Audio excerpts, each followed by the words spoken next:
Alright, so should all be okay. So we're back on. It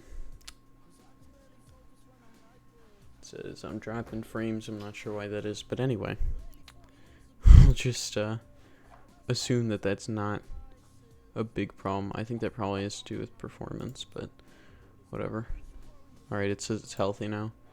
So I'm just gonna get started with this, even if nobody's here at the moment.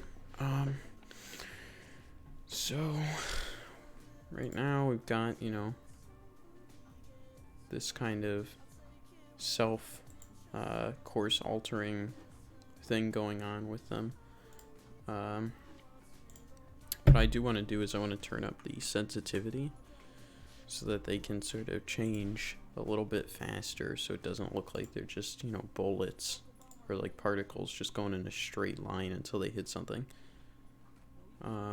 Alright, that's really nice, actually. That looks pretty organic. If I'm being honest, that's kind of what I'm looking for. You can see they're sort of like, wiggling, just sort of moving around. So now if I go under the main game object and I make the population, say, 200, I think I should be able to make this a little bit more, natural looking. You can see, we got 200 of them just sort of moving around in the area, and, they're wiggling, they're changing courses. They all have a normalized speed, so that's, a bit better. Earlier, obviously, some of them were moving at different rates, and that wasn't really ideal. But now their base speed, not their speed as a whole, because obviously that can be changed by the other random multiplier we added. But their base speed is normalized. So the direction component is just a direction. It has a magnitude of 1 by default. So you can see we did normalization here after the adjustment step.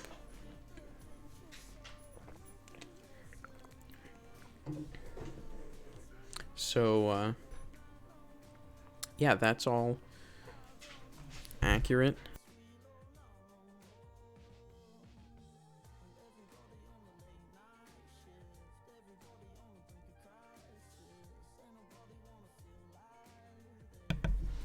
Alright, so that's all exactly how it should be. Basically, now what needs to be done is we need to get infection set up. So how that's going to be done, I'm not entirely sure. I think what I'm going to start by doing is just adding in a variable here, and we'll make it public.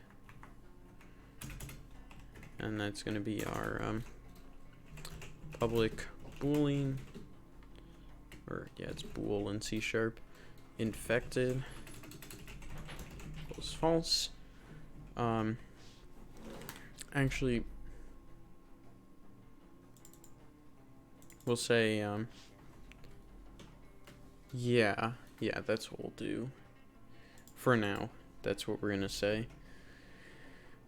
So basically, now what we can say in here is, if they're infected, we want them to check if they're hitting something and then perform infect steps, right? So how we're going to do that is we're going to add some kind of, I think we probably could do like a, I think that was giving me a hit to performance here, but I think maybe what can be done is like, take the person here, right? I don't know, it's this whole capsule. I don't know what I'm doing here. Yeah, so take the capsule, right? For example, I can make the, individual in this case, basically check a larger radius, I think, with some kind of a trigger mesh. So right now we have a capsule collider. What I was thinking is we could add like a, you know, another, yeah, actually, let's just add another collider. We'll make it a circle collider, sure, why not? Or a, sorry, capsule collider. I was thinking maybe we could do a sphere, but capsule isn't really that much. Actually, I feel like a sphere makes the math easier. And I don't think it makes any functional difference because the elevation is constant. So let's use sphere colliders instead. So I'll add another collider, a sphere collider, and we'll make it a trigger. And basically, because we've added a sphere collider as a trigger, you know, we can now actually change the radius of this one without affecting, you know, any of the actual interactions in game. So what I think I want to do is I want to take this and sort of expand it outward a little bit, so that it interacts with the individuals nearby but not with the ground. So actually, maybe is a sphere collider really our best bet here then? I don't even remember what types of colliders Unity has. I was hoping maybe there's like a cylindrical thing, but it doesn't look like that's an option. Because if that were, that would be the best option here, I think. It's almost like we want like a wheel collider, basically. Just without the extra, you know, bits of functionality on it.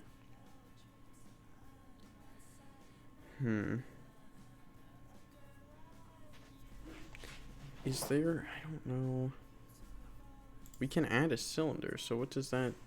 Ah, damn it. Cylinder uses a capsule collider. Okay, fine. You know what? Screw saving this thing math and decreasing the number of computations we need. We'll just go with the cylinder, or the capsule. I don't know. It's easier, I guess. So,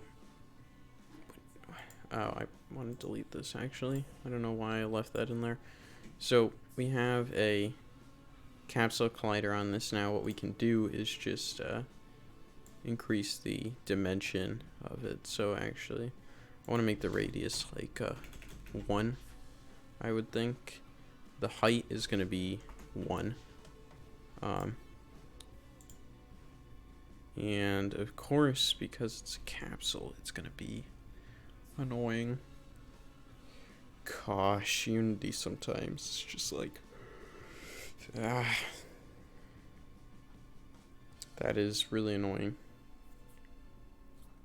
Now I have to figure out how are we gonna get a capsule collider to not touch the floor and like trigger every time we make contact with the floor, because that's the key here of what we want to do. I mean, really, this is kind of ridiculous. Okay, you know, okay, we're just gonna go with it because this is annoying and I don't want to deal with this right now. So we'll make this a trigger, and now what we can do is we can say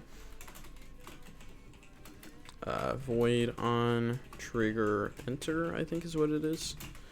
And let me just go into the documentation and check this. So Unity on trigger enter, and we'll check it out and see. So on trigger enter just takes a collider, I guess. Yeah, that makes sense. So that's fine, I guess. So on trigger enter collider col, and okay, we've got that. So we have on trigger enter, we have a collider, Whenever a collider enters our trigger, we're going to say, if, right? So we'll do a check. If we're infected, right? We'll run an infect step on that collider. So we'll say col dot,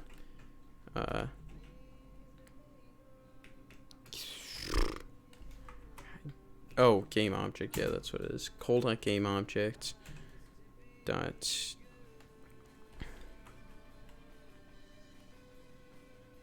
get components. Yeah, get component and then this script on that object, right?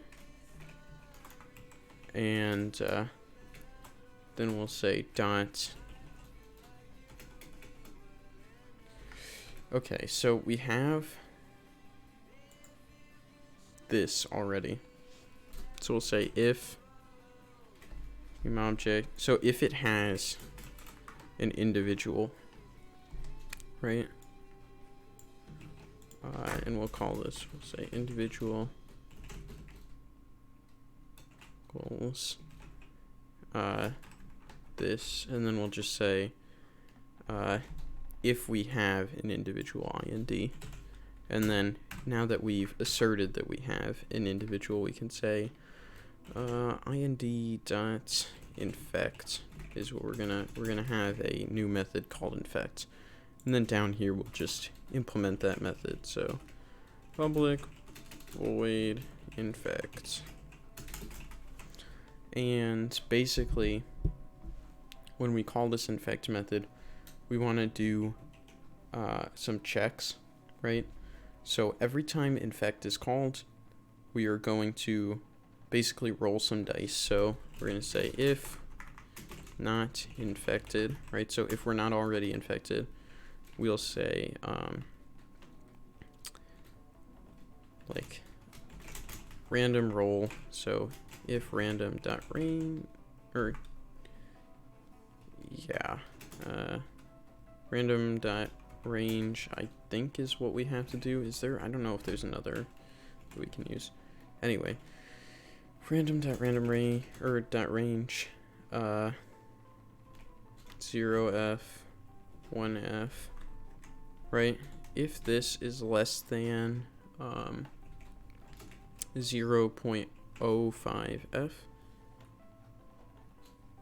then we're gonna say infected equals true, right? So basically, we'll have some chance of infection. So let's call this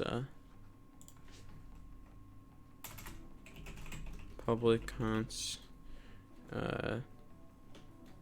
float infectivity, and we'll call this, some random constant, say 0.05, right? I think that's actually really high per frame, but it's for demonstration purposes. So then we'll say infected equals true, right, if we're below the infectivity, right? So the higher that number, the higher the chance that it'll just flip the moment it collides. And I think this gives us what we need. So now it's a question of getting the materials and changing them. So we need two materials. We need public material healthy, and then we need infected. And now that we have those two, we can go in here and probably just I think drag and drop those. So in here we have our script. Does this thing have the oh great, okay, I'll have to update that in a second, but we have the thing here. We have our script, we have infected. It didn't show up though. Okay, I see there's an error because I am an idiot.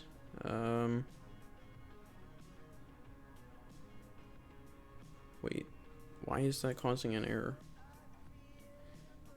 type individual already contains a definition for infected. Yeah, I didn't redefine. Oh, wait. No, infected is a Boolean, so obviously this should work. Ambiguity between individual.infected and individual.infected. How is there ambiguity?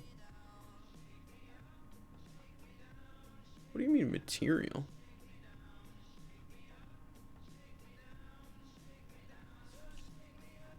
What? Okay, I'm just gonna look this error up because this is weird. I don't think I've ever had this.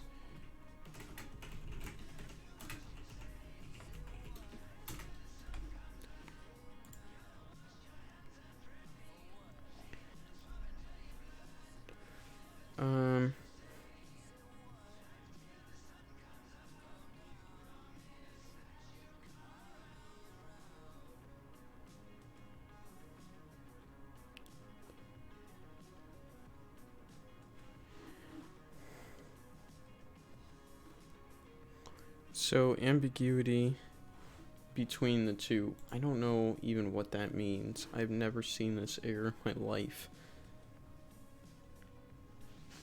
Okay, it's fine. We'll fix this. So we have ambiguity between infected here, right, and here, and this other infected up here. Why? I don't know why there would be ambiguity though. If we've defined infected for the class, and then we go in here and we use the Boolean, what would the issue possibly be?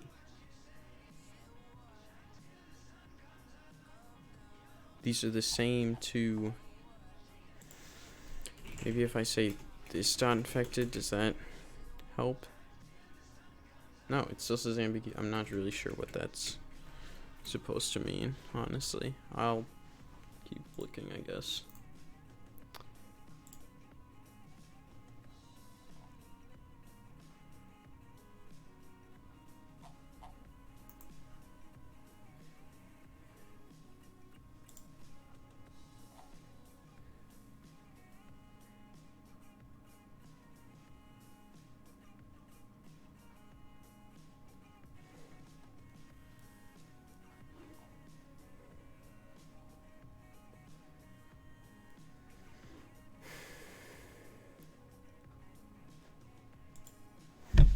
If I make this true, does it fix it? No, it doesn't. So, like, I seriously don't understand what it means by ambiguity in this context. It's so totally inspecific.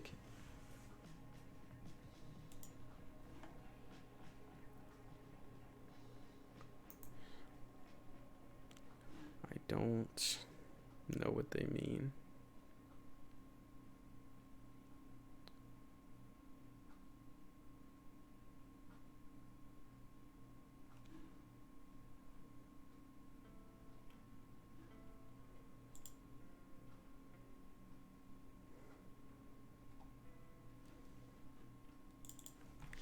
Okay, maybe it's because I made it public. Does that resolve anything?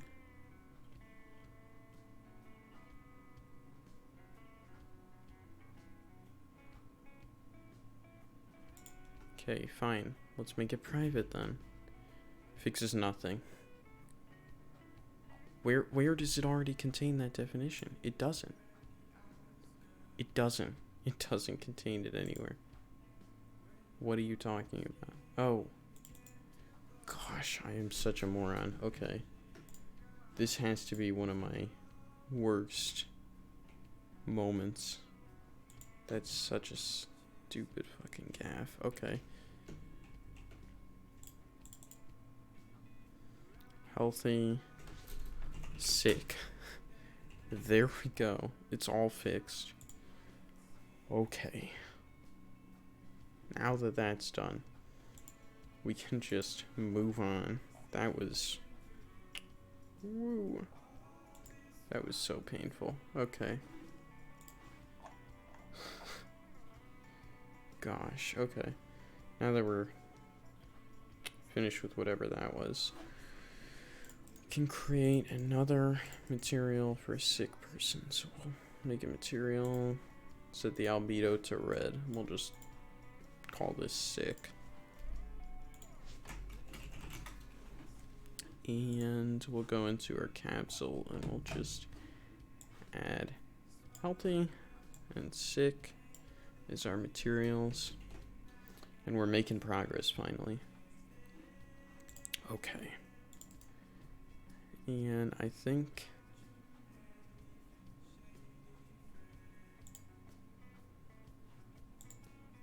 so this is our prefab. I don't think though that it's updating when I update this, so I just want to drop this on and force update this all. And I think I'm just gonna try it now and see if it doesn't throw any errors at least. Now here's what I'll try actually, just to see if this step is getting called at all. We'll say, you know, just throw a debug.log in.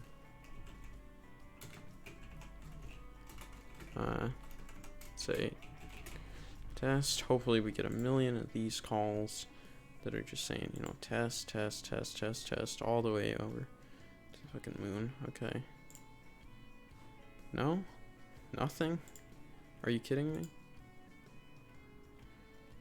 Gosh. Another one of these problems we're getting here. Damn it. Okay. So what's going wrong right now? It seems like it's probably not... Oh. That's it.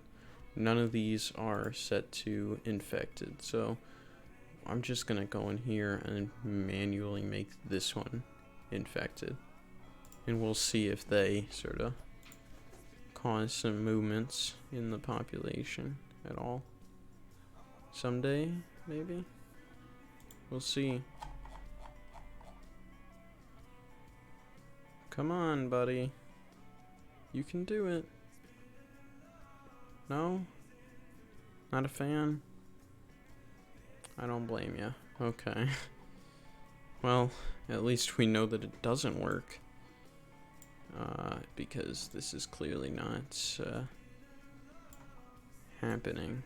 I don't know. Are you caught on the edge there? No.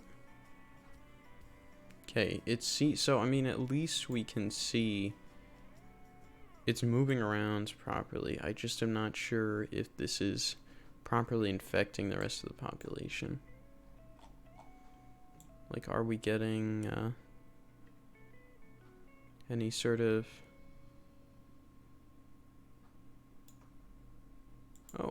Oh, there we go. It actually is. Okay, that's amazing. Something finally works for us. Okay. That is... That's good. Okay, so if that's actually triggering, that means that in theory they are being infected. So if it's not infected and we get this call, we're going to say this dot... How do I set the material? How do I do that actually? Yeah, I don't know. Probably this dot get component. What is it, like a mesh? Yeah, mesh renderer maybe. Dot material. Is this a set get kind of thing? Yeah, it is. Okay. Equals sick, right? And I think that'll now actually toggle and make the rest of the population look sick. Maybe, just maybe, if someday you collide. Okay, come on, let's go. Don't have all day. What are you doing, buddy? Okay, let's see it. Oh, it doesn't look like you made anybody sick. Did any... Individuals change colors. Okay, it also doesn't look like we're getting messages here, which means that... Oh, what? Oh, there they are. Look at that. They're actually becoming infected. Now, the question is, can they infect other members of the population? Is that part working? It looks... Oh, they can. Okay, awesome. So it looks like they actually do now spread the disease across the population. Very slowly, but, you know, it looks like they do spread it in the end. Looks like we're slowly getting more cases throughout the whole area. Slowly, but, you know, surely. Maybe, no?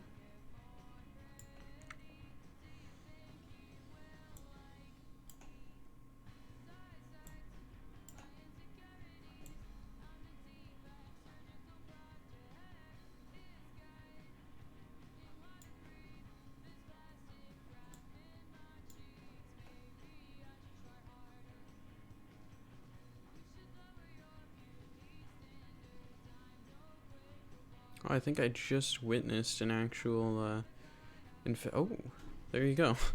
So, it actually looks like we're getting some, infections here.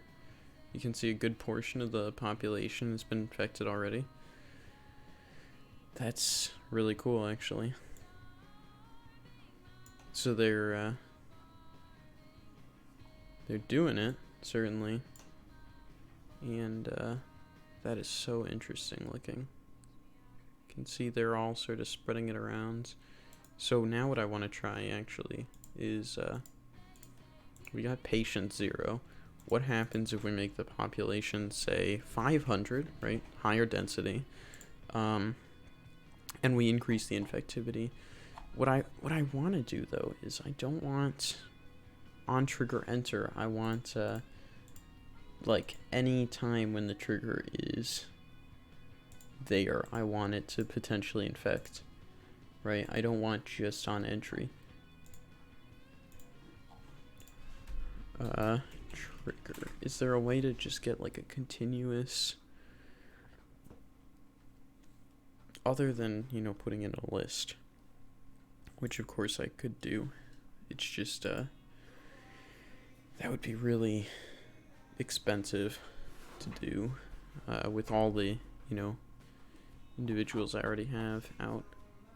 So first I'll just try higher infectivity, right? So we'll see 0.1, and I think with this kind of infectivity, it's really gonna, oh gosh, yeah, it's already proliferating a little bit. You can see it's really moving.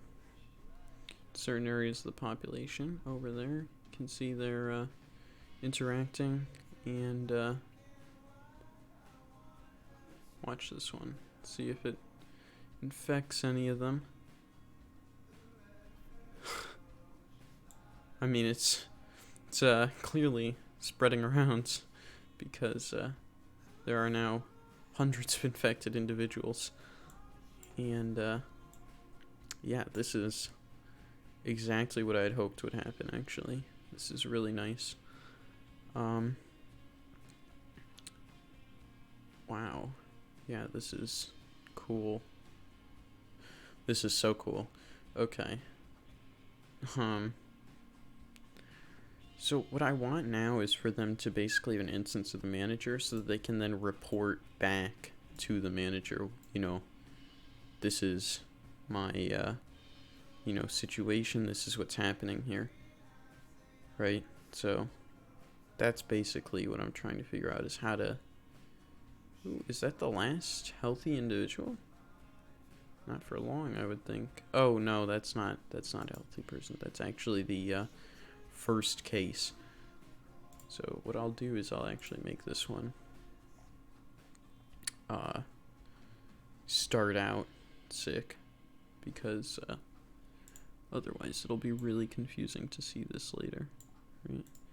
There it is. Okay. So basically, this is the origin within the population. You can see they sort of just, oh gosh, one of them spawned inside the other and they just flew away. You can see it almost instantly will start to spread. So there they are, right? There's a spread. And it's already starting to move across the population here. And let's see if it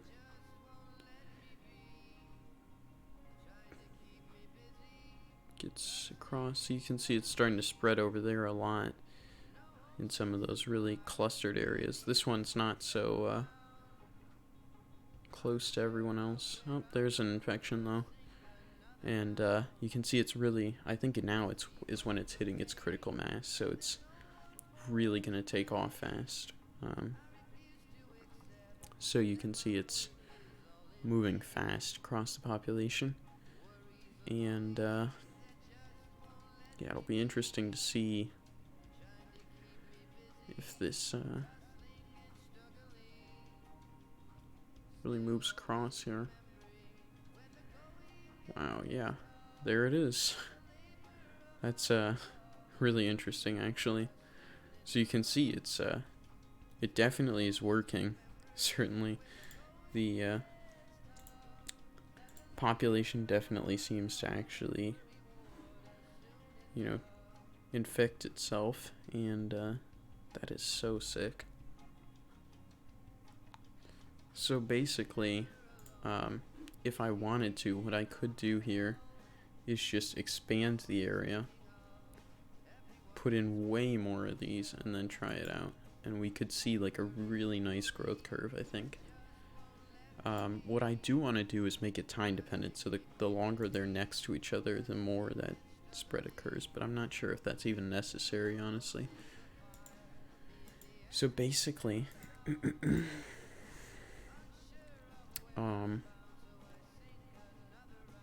we're going to now want to just go into our script, I think. And actually, I want to try it just for the laughs and gags or whatever. I want to try with a really high number of people. So let's try 2,000 people in this little box. They're gonna go crazy, but you know, sure. Oh gosh, yeah. Wow. That rate of spread is incredible. And it's literally, because there's so many people and they're so dense wherever it starts, it's spreading outward from that origin. That's really cool.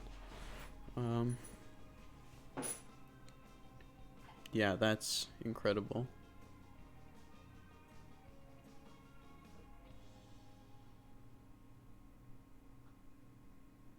Huh. And now they're all sick already. So literally, it just takes a second when you have high density like that. Even 5,000. Let's try this. I don't know. This is gonna be kind of ridiculous. I think half of them, yeah, they're falling through the floor and shit. This is like freezing my computer. They can't even render the collisions properly. They're just flying away. Oh gosh, there's like a sea of them. Okay, let's just stop that. That's insane. And then maybe the inverse, right? 100 people. If we do that, I think it probably doesn't even really infect anybody very quickly. Alright, we happened to get an infection off that first one. That was unusual.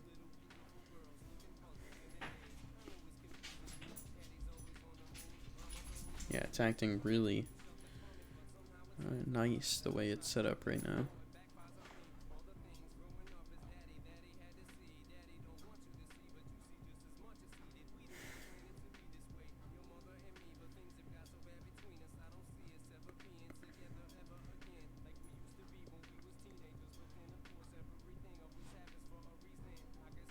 This is really sick.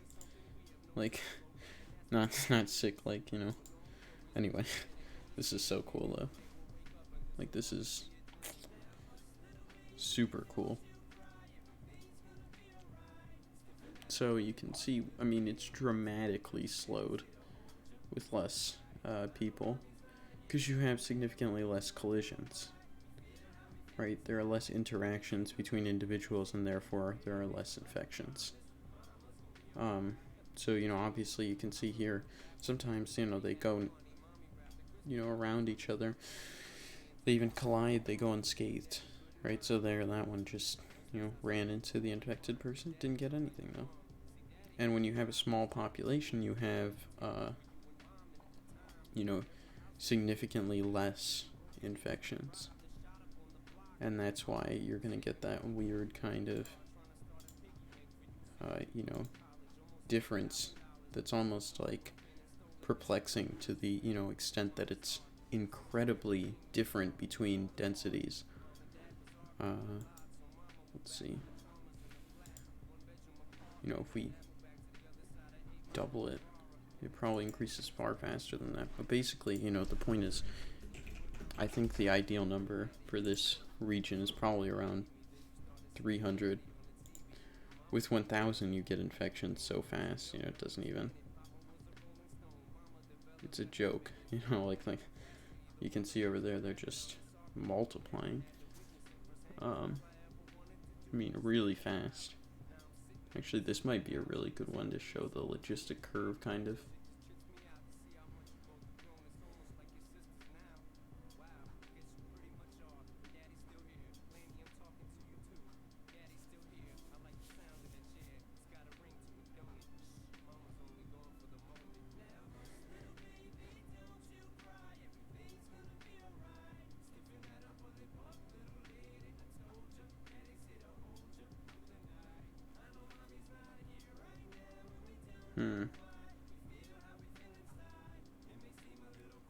Yeah, so now the question is, how are we gonna create some nice looking charts out of this data?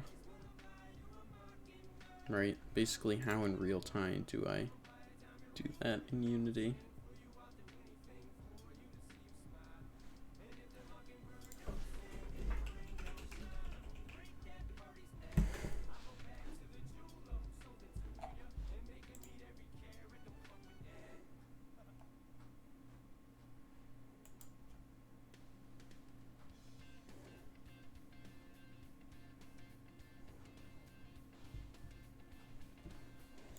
Let's see. Oh, there's actually something on the asset store for making graphs.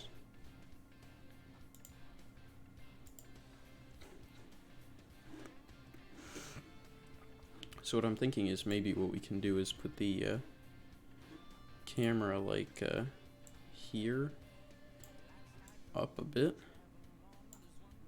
right? Just like that kind of, or something like that. At the same time, I'm tempted to say, you know, put it up here, point it down, and then from this perspective, we're getting most of the area. I can put the graph like over here in the camera, maybe a little bit further out, so that it's less of the area. Right, so like that, and then we can put the graph up here and just sort of show that.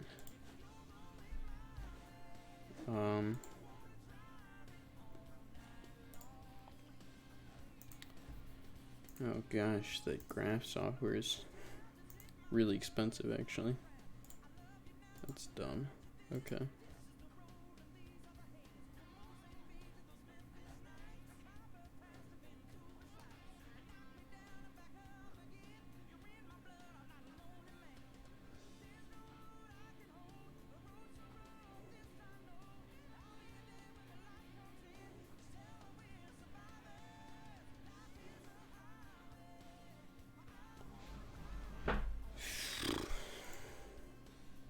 Okay. This is actually super interesting, though.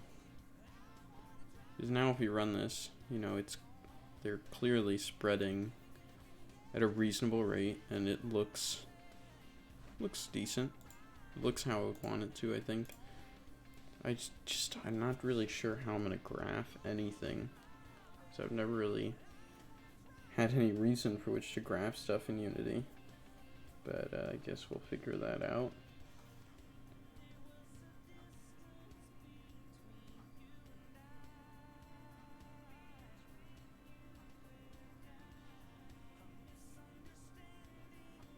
That's so cool.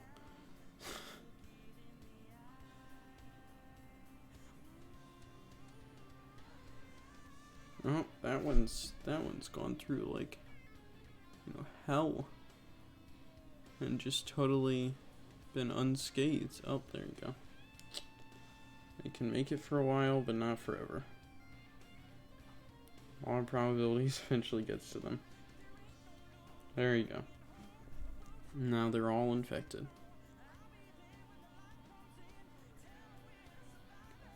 So that's really interesting. With large populations, you can definitely see the curve. And you can demonstrate even specifically how that works.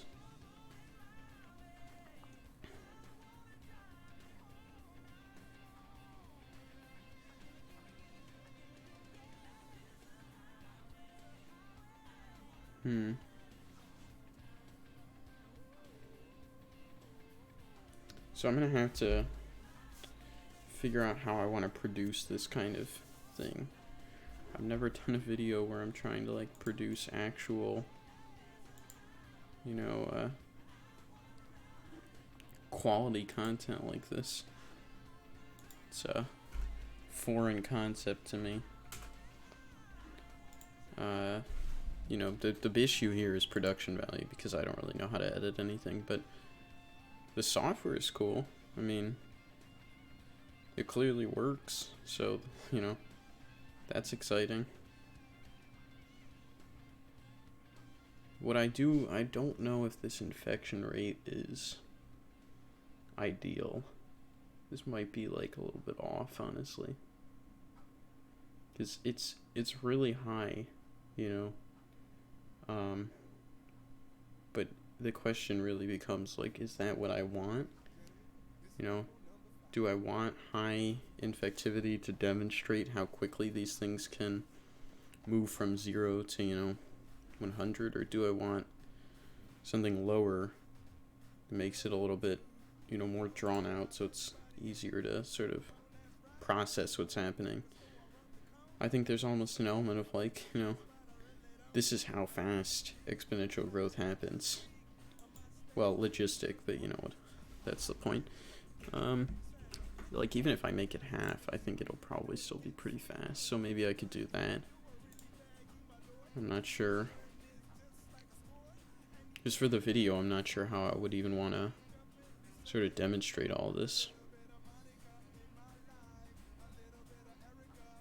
I mean, that looks sufficient. It starts out really small. You have time to process how small it is, and then, now it's, moving. All of a sudden, it's really getting there. I think that's kind of yeah, that's actually what I want to do. So while this is going, my current intention is basically I'm going to set up, so I have this larger room, and actually, yeah, I like that idea of having passageways, kind of.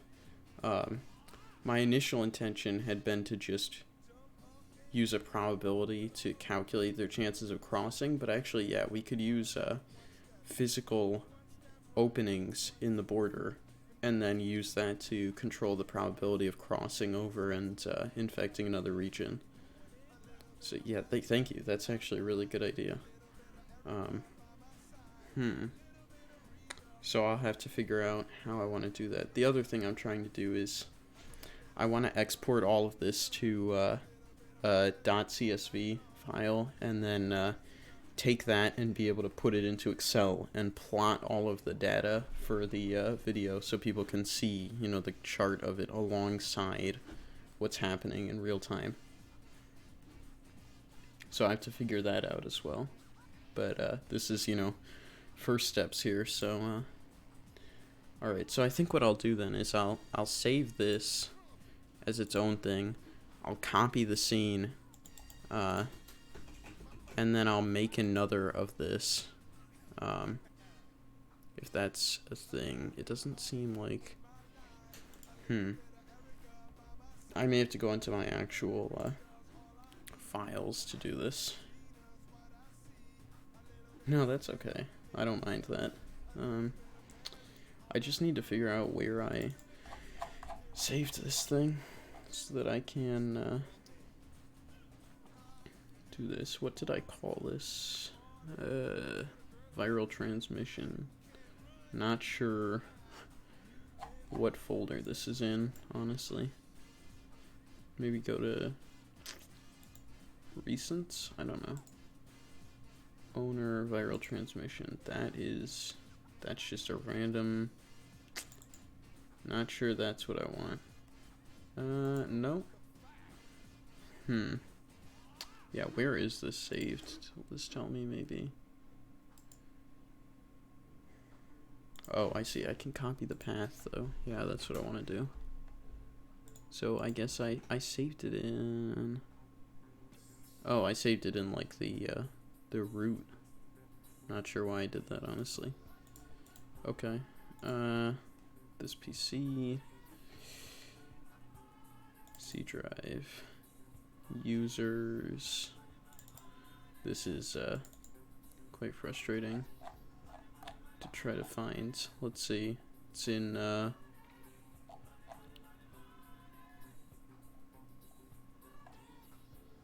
if I weren't such an idiot about saving things, I would know exactly where to find this.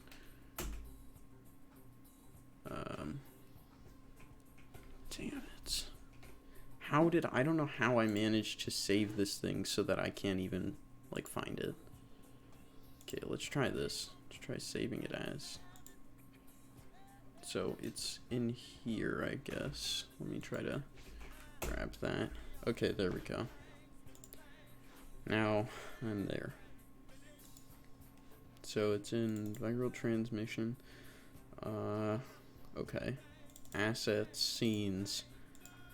Okay, what I'm gonna do is I'm just gonna try to, like, directly carbon copy this scene, because I don't want to have to, like, redo all of this stuff. Let's call this, copy of the scene. I think this worked. Now, if I open this, I hope it doesn't break everything. Okay, yeah, it made a meta file, so I think it's gonna work. So, okay, so we're in the sample scene copy.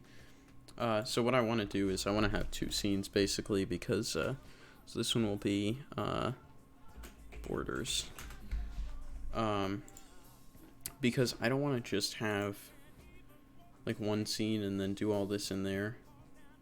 Reason being, I feel like it's going to be annoying to have to, like, jump back and forth between, like, the two things constantly. How did I manage to create this? I hate having that thing there. Okay, anyway. Just ignore it, I guess. Yeah, so now that I have this one open, what I'm going to do is set up a larger area and then set up, I guess, 9 bordering regions with different sizes of borders, perhaps. Maybe that's what I'll do, yeah. There's some really interesting things I can do here. But I'll leave that for, you know, once I've gotten this set up. So let's just copy all of this. And,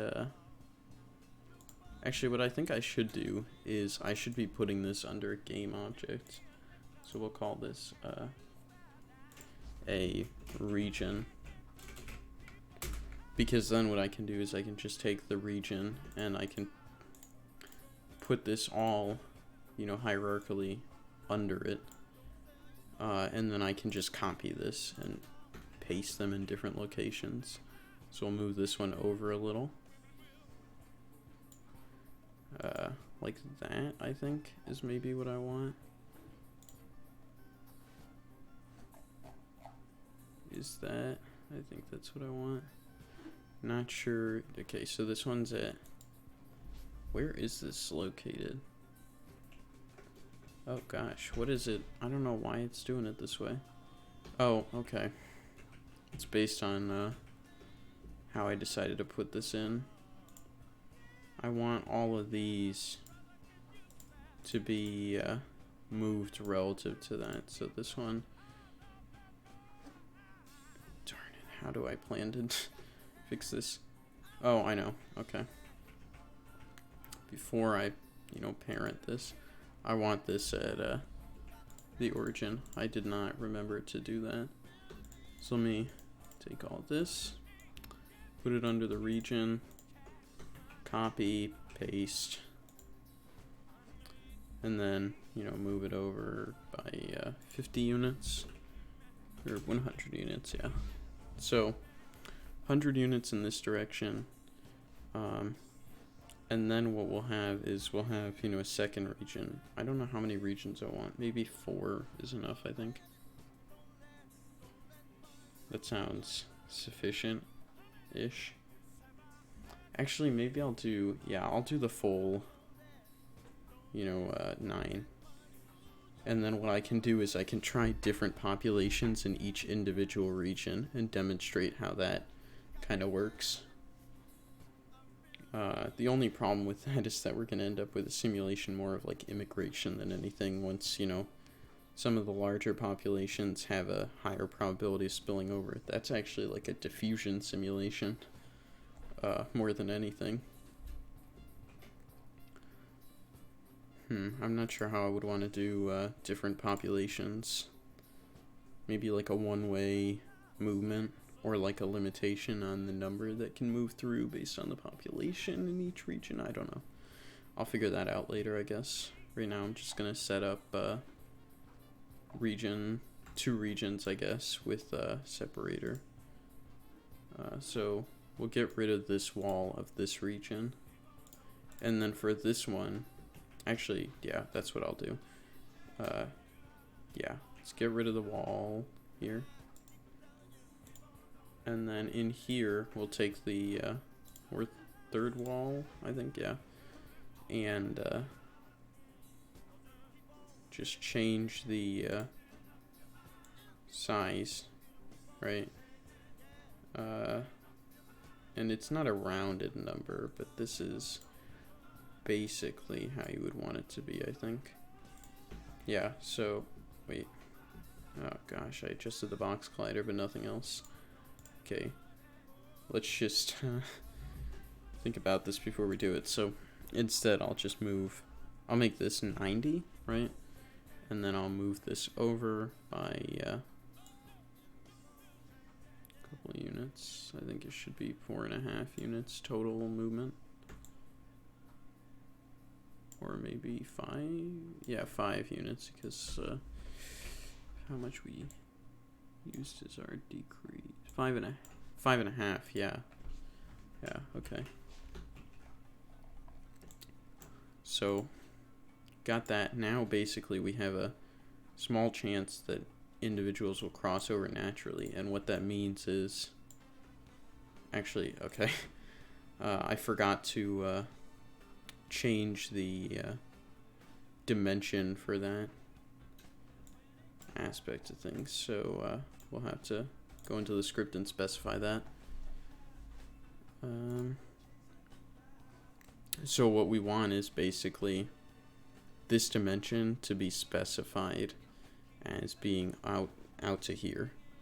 In order to do that, we need to come in here and actually, I think we can just take both regions and move them over. That's like a lazy approach, but let's just do it. So we just move them over by however many units. I think I have to do each one individually, so let's go 50 instead, and then -50 for this one, right? -50, and then we take the capsule and we move it over by -50 to the origin here. And now you can see it's sort of exactly where we want it on this side. And then we need to update this thing. So we basically want it to do it relative to its parent. So in this case, the parent of the region is going to be this one. And we'll do 1000 relative to that. So in here, in our spawning script, we want it to be transform dot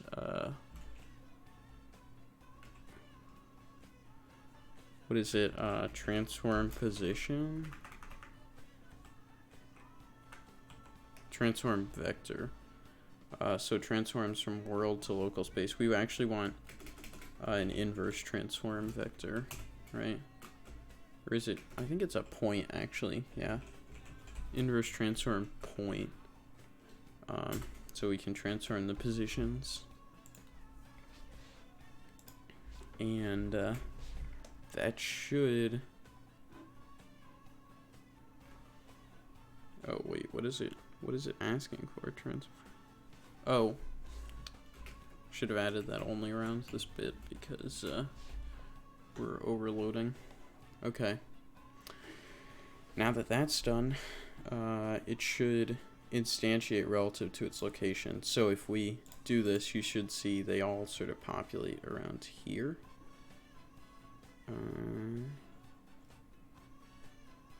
Let's see if it does that. Okay, I don't know. They are all over the place right now.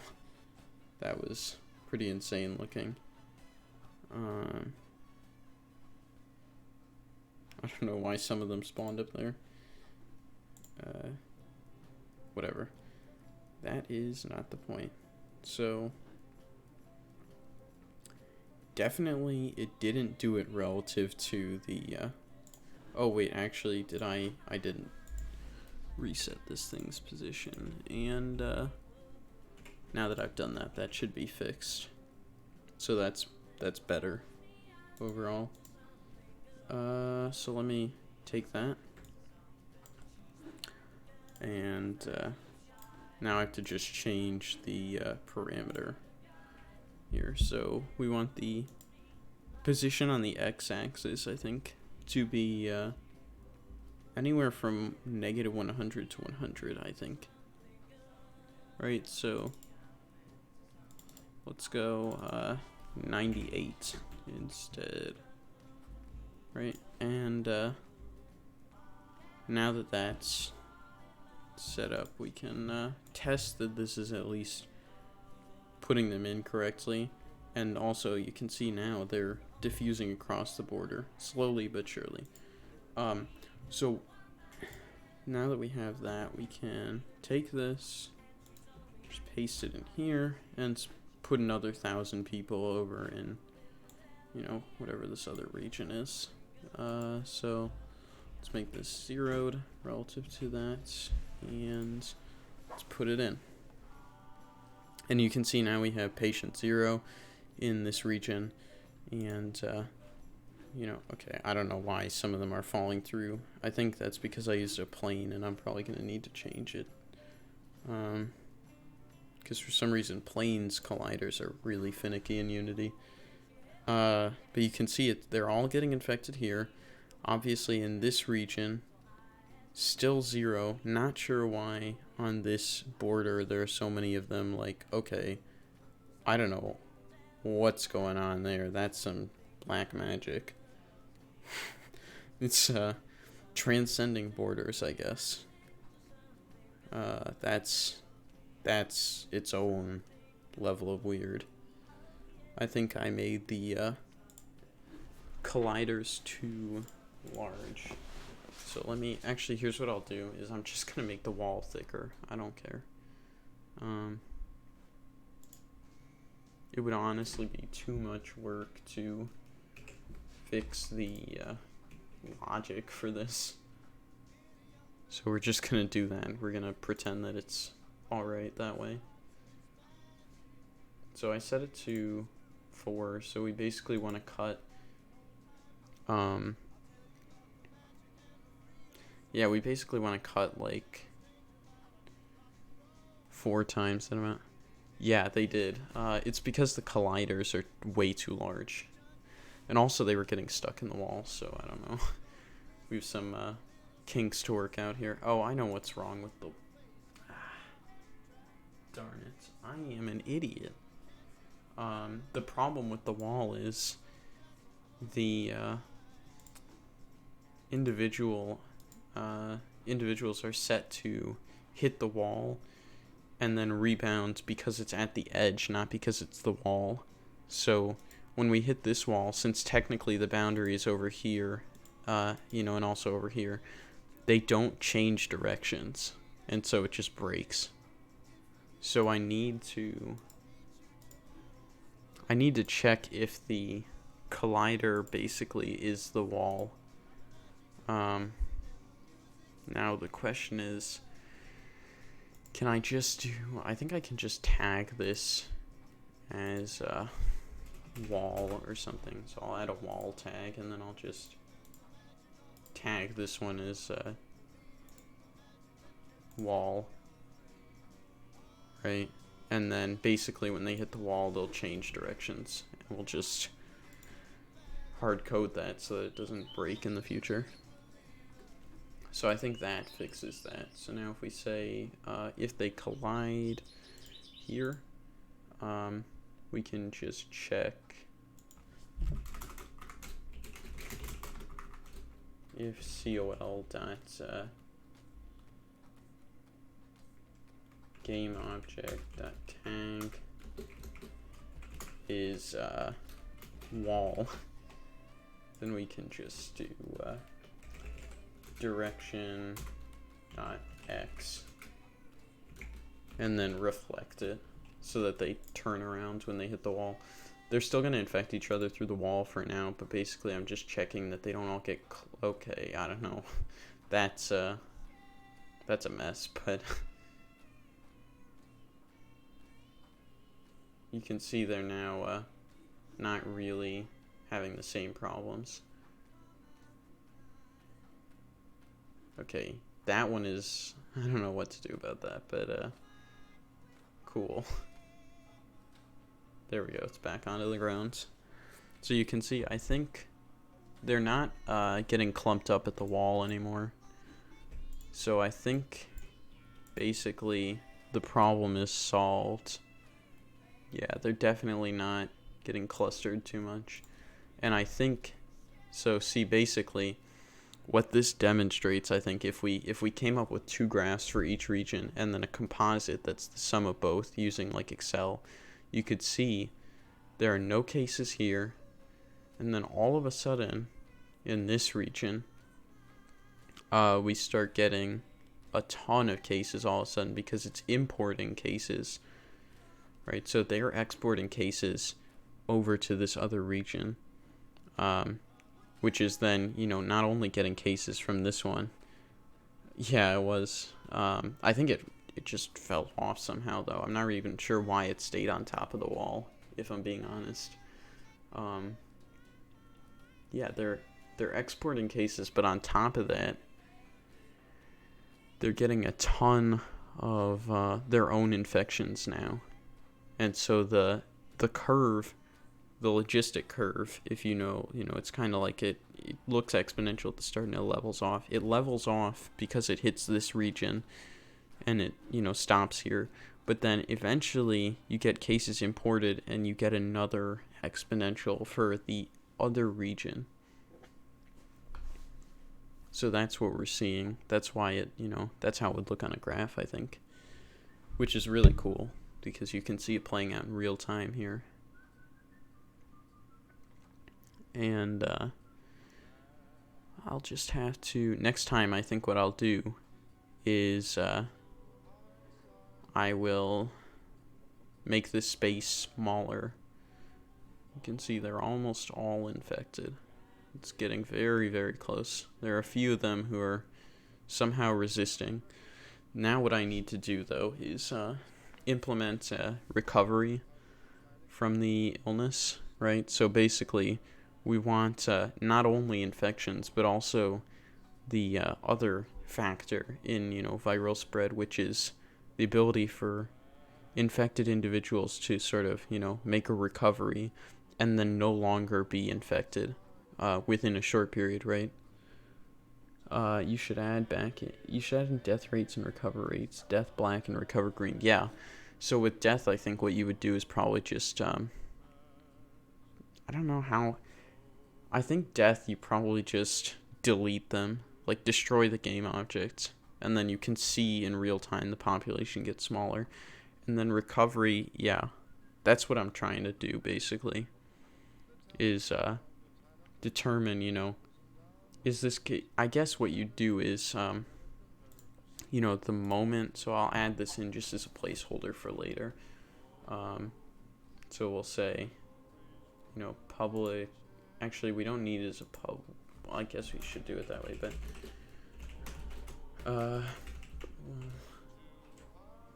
dying equal, yeah, so actually that's what we'll do, yeah, exactly. Basically we'll set up this boolean, dying, and then we'll set a time period for death. So let's say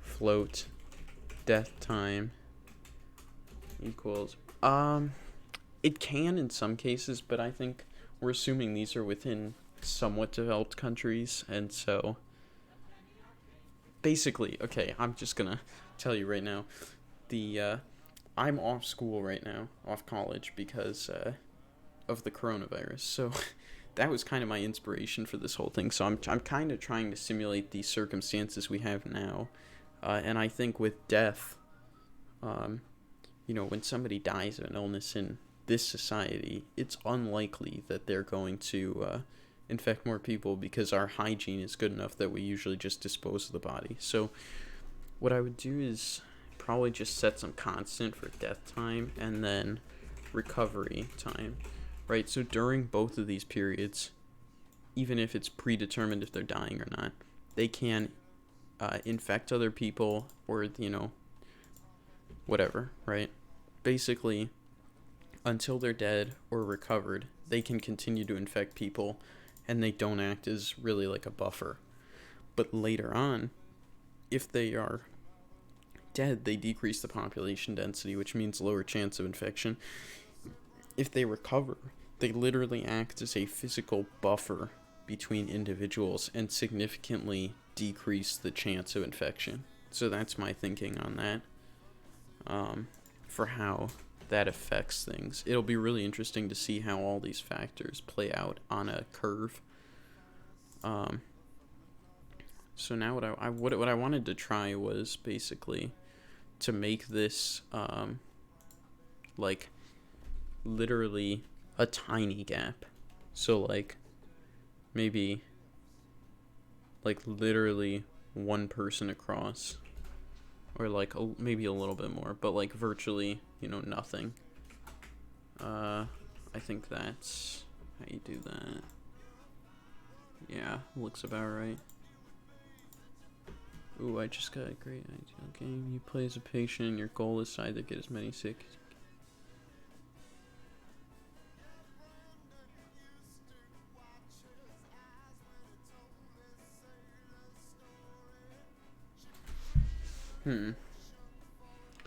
Place a patient, and the goal is to either get as many sick as you can, or get from place X to hospital while trying to.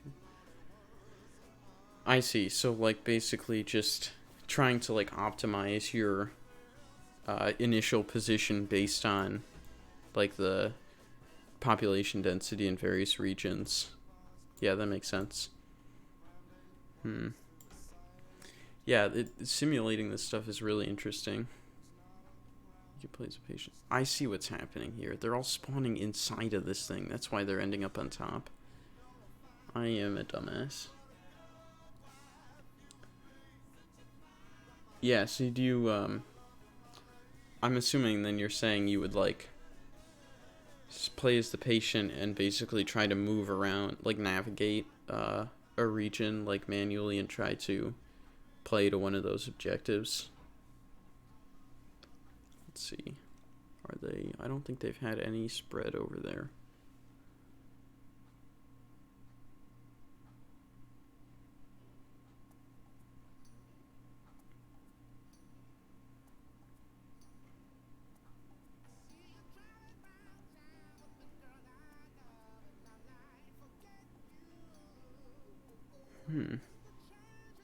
This is... Oh, yeah, there we go. Because of the smaller area, they're not really exporting cases, but we have initial infection. And even though exporting cases is not doing a ton, because, you know, the gap is so small and it's so hard to export, it's getting its own sort of community spread over here, so that's cool.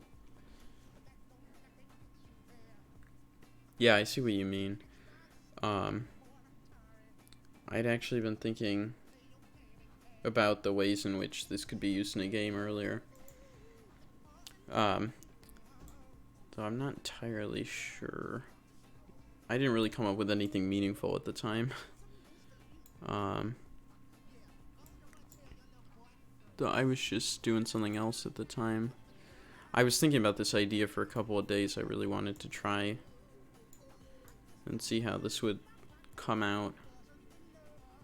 Let's see. It's definitely... Did I hear about your class being shut down? They were talking about you.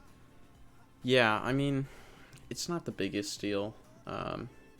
Just because, like, we're doing it online, and honestly, being at home is kind of nice anyway, just because I have access to this, you know, device, which means I can make more content for YouTube anyway, because I didn't bring my computer to college.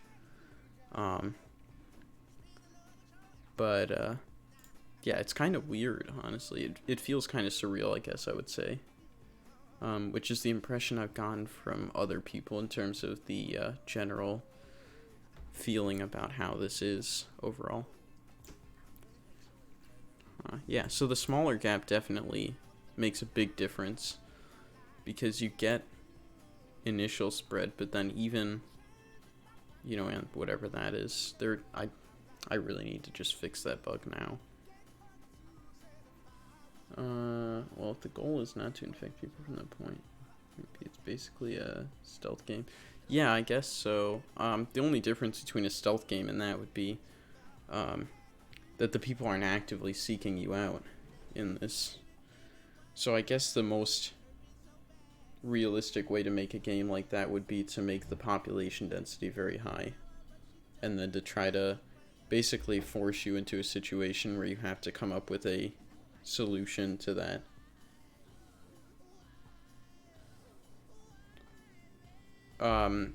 Yeah, I mean, I do think it will get worse, yeah, obviously.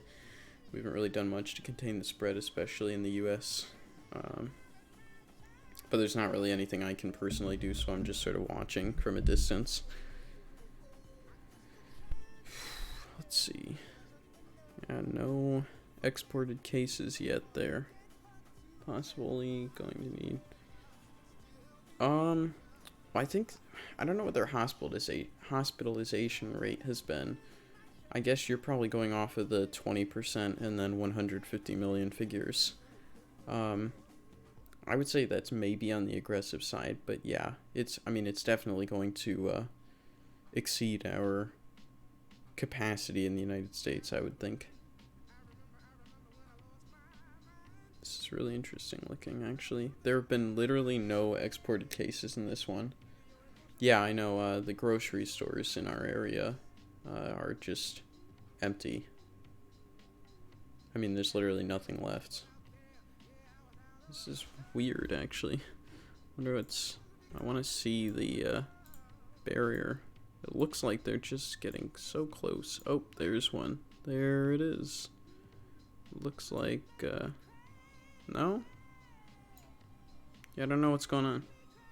I haven't seen a single one cross over yet. Maybe? No? That's weird. Okay, I think for some reason I see what's happening. Okay. So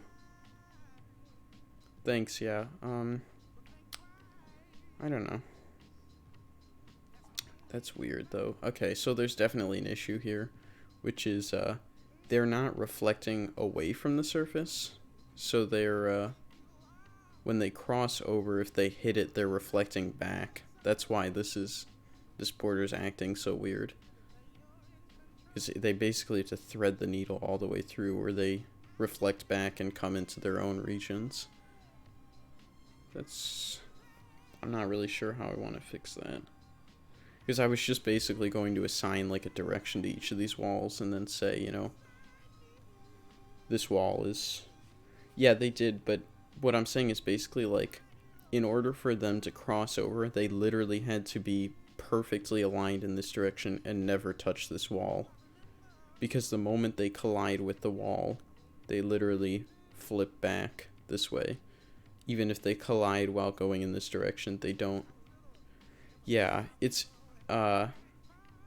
because of the way I wrote the wall collider. So this collider basically is checking in here the on trigger enter, and then if it's the wall, it reflects their X component of the direction vector. So they flip back this way. That's the problem. So if they go through like this and they hit here, they just reflect back, and it's, yeah. I'm not really sure what I'm going to do to fix that, honestly. I don't really think I'll do anything about it. It's kind of fine. Just sort of makes it so that there are less cases exported, which honestly is okay. Because I don't even know if I want to... It'd be funny to try... Yeah, I mean, you'd basically be relying on having one of them, like, go straight through. Like, no deviation from its course at all. And on top of that, you have the other issue of the fact that I've, it's very subtle, but basically in here, the direction vector checks if it's being reflected during that frame, and then if it's not, it, lerps between the current direction and some other direction that's randomly determined, and then it normalizes it, and what that does is it basically creates like a very subtle curvature to their movement. So like if I were to pause this and just turn this way up, you would see they basically would freak out and just break. Let me make that 10 times higher.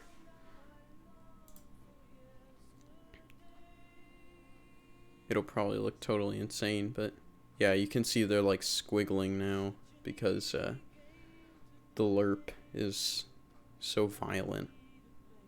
Before it was just a lower thing that was meant to make them sort of move more organically than just, you know, particles bouncing around. Because I'm not simulating particles, I'm simulating people. And they don't act the same way.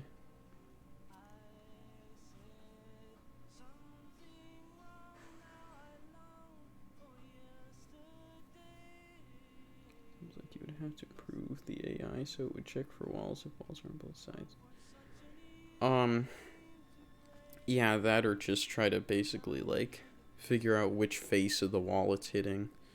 You could probably just, actually the best way to do it would probably be to check where the position of the wall is relative to the position of this. So basically if you're if you know the dimensions of the wall and you know where you are relative to the wall, you can check how far you are from the edge when you hit. But I'm not going to go through the effort, honestly. This is really weird looking, though. They're like, for some reason it's really spread through this side, and it's like this geographic thing. Maybe the infection rate is too high, I don't know. It's probably just random chance, though.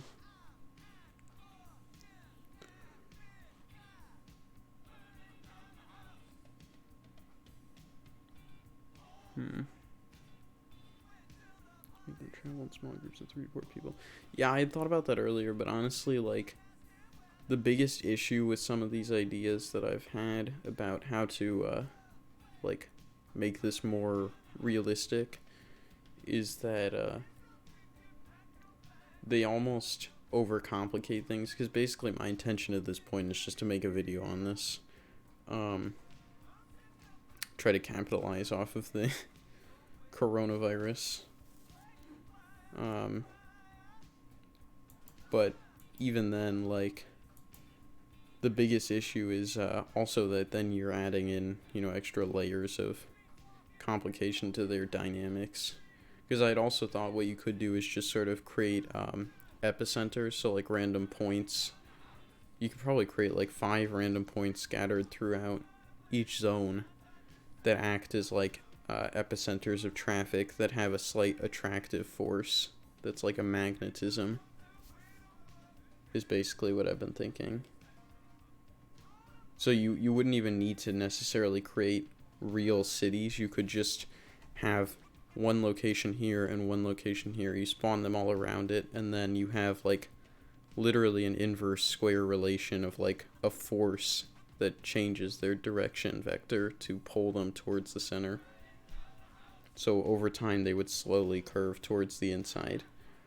And then, you know, obviously there'd be a low but, you know, still present chance that they would move outward and interact with the other sections, sort of like a magnetic field at 2 locations, like a dipole or something.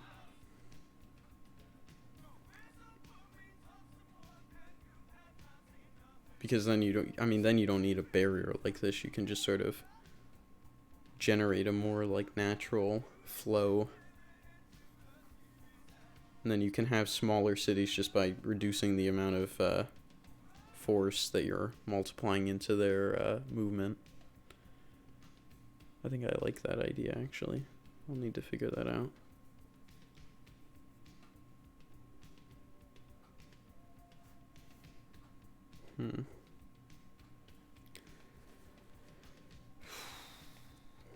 That's probably what I'm going to do. Because that seems like it has the potential to sort of work more organically than this divider strategy. The only thing is, I don't know, for a video it's almost like you don't want things to be too complicated to the extent that they then confuse people who are watching. Which is obviously not what I want to do unless I'm trying to make like a documentary or something.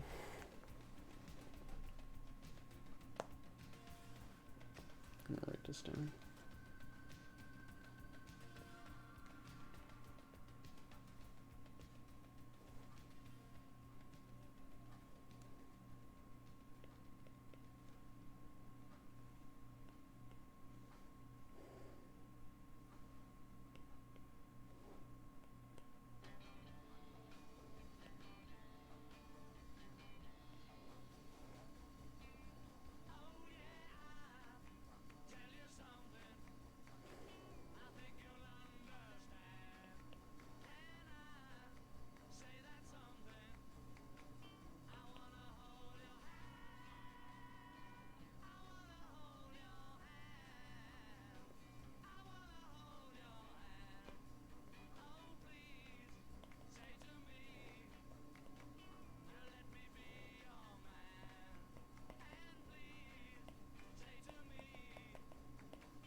I think that's one thing I could do. Actually, if I wanted to create clustered groups like you were talking about, yeah, if I wanted clusters of people, I'm thinking what I could do is just create sort of like points. Instead of creating direct points, if I wanted to artificially create larger gatherings in certain areas, I could just create an attractive force between individuals that sort of pulls them together. That way they sort of naturally clump into larger groups and then infect more of each other. And I think you could also change that based on the population from which they come. So basically, if these individuals are of a different different policy on gatherings, then you could create a slight repulsive force even between them that sort of pulls them apart, versus here where you have a slight force pulling them together. And then, the capitulation of those two effects would be that this area will have significantly less infections over time than this one. So this curve will take longer to come to, full like infection, you know, across the whole population. That actually makes me wonder, I could just separate these two and then demonstrate in real time, side by side, how the different populations are affected based on the policies that they've implemented. That's a really interesting idea. I'm going to write that down as well. I'm just kind of brainstorming right now while watching this thing, trying to figure out.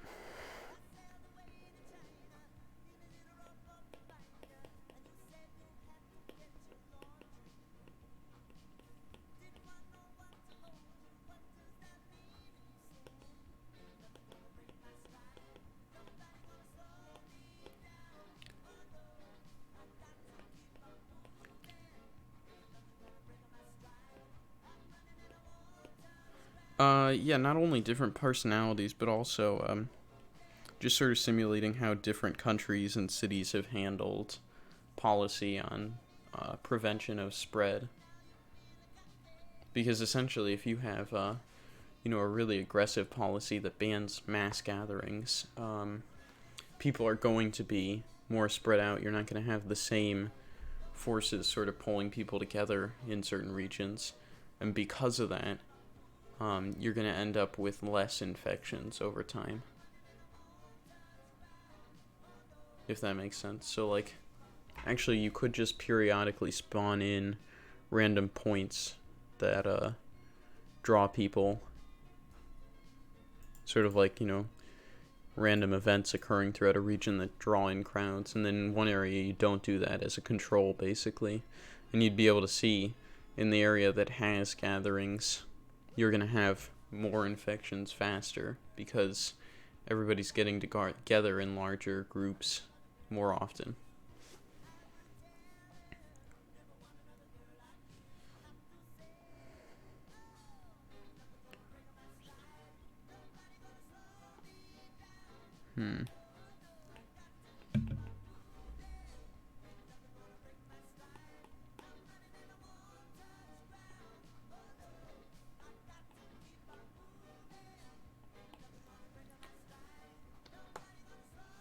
Yeah, that's actually, I think that's exactly what I want to demonstrate, kind of, is how the different policies affect the spread of viruses.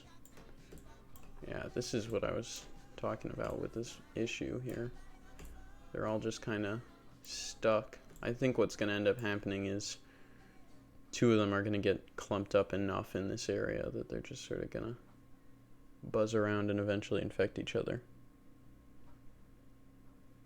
This, not so much for tracking as for creating an informative video that sort of demonstrates how these things play out. So it's more for, like, modeling, generally speaking, how a pandemic works. But of course, my knowledge on pandemics is a little bit limited. I'm not exactly a medical professional, so I can't speak to the absolute accuracy of this. Oh, that was close. That probably should have been an infection.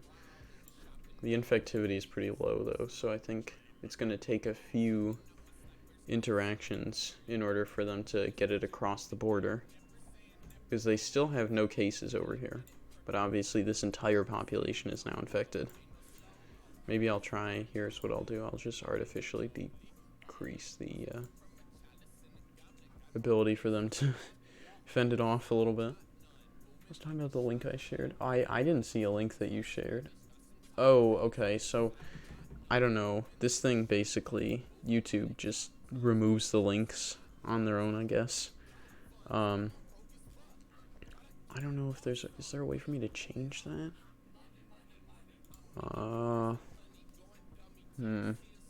Yeah, no, see, it doesn't let me change the settings, I think. Let me see, community settings. Oh, I can change something. Okay, let me see if there's a way for me to... Nope, it's not. Okay, I don't know. It won't let me let people post links, so when you post the link, it just doesn't go through. Which is why I never saw anything. Darn it. I increased the area, but it just hasn't done that. Yeah, I don't know. I'm sorry, man. I don't really know how to fix that, honestly. Let's see. Just increase that a little bit. And now they're going through.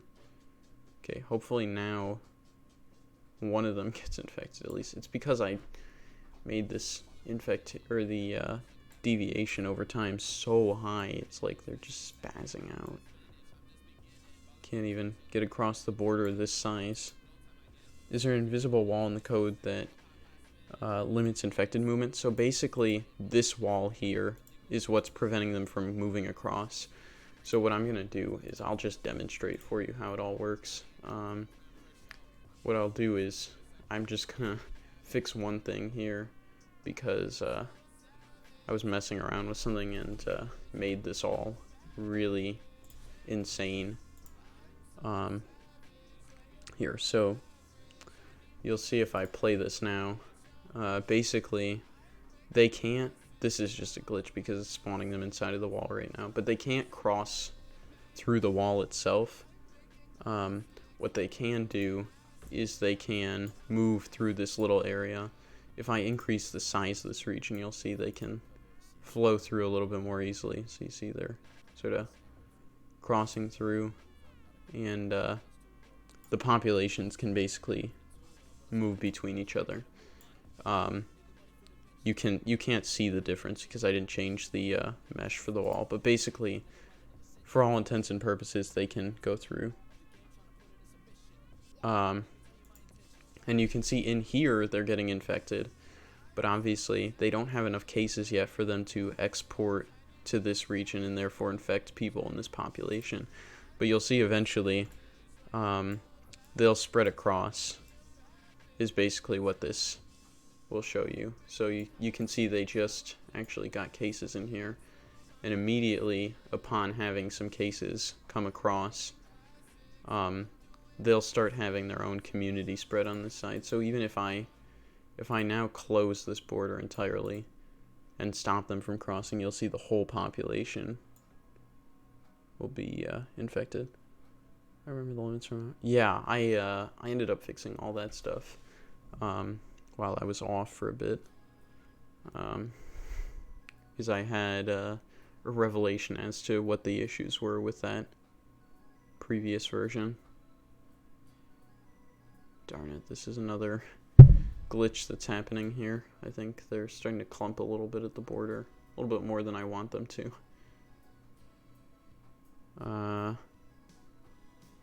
Yeah, but basically they're all just sort of moving around, and I closed the border, so even though the border is physically closed, you can see it still spreads within the country.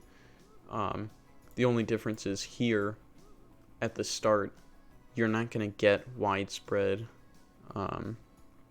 disease in this country, because even though this one increases logistically, right, it has its own, exponential and then, a taper. Until it gets into here, you don't see another. So you basically see a two-tiered logistic curve that's just the sum of two separate curves, because you can't treat the populations as one. You have to treat them as two separate entities if the rate is low enough. But as you increase this, the curves become more and more connected, so that the middle section is more of a slope than like an outright end to the first curve. So the more basically connected these become, the less clear it becomes where the first curve ends and the second begins.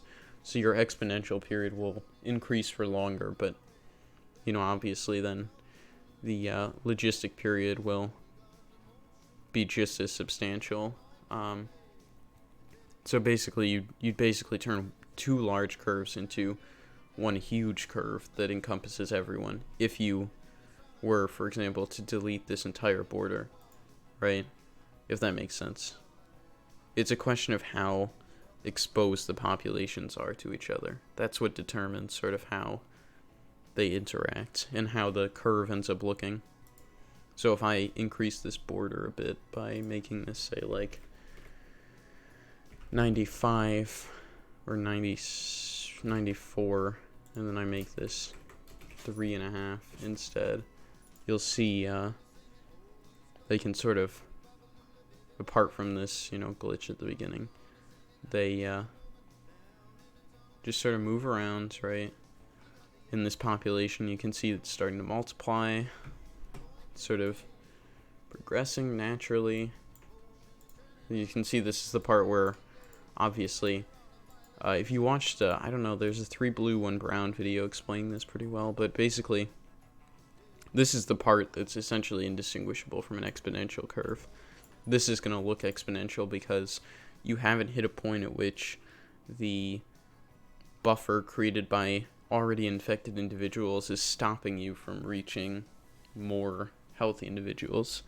And I haven't even added in the, deaths and recoveries yet. So once that's all implemented, it's going to look more dramatic. But basically, you can see this population is starting to taper off just as this one is hitting its exponential, which is why basically the more I open up this border, the more the exponential of this one is a part of this one's exponential, right? They essentially become conjoined. Sorry, that's the dog.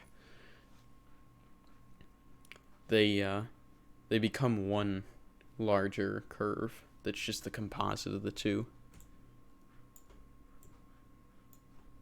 So I wonder...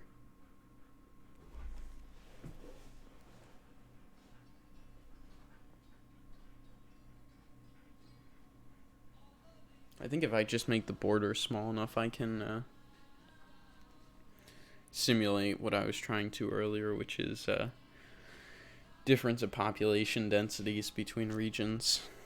Because if it's small enough, it's not really going to make a huge difference if 1 or 2 of them spill over, in an unequal way.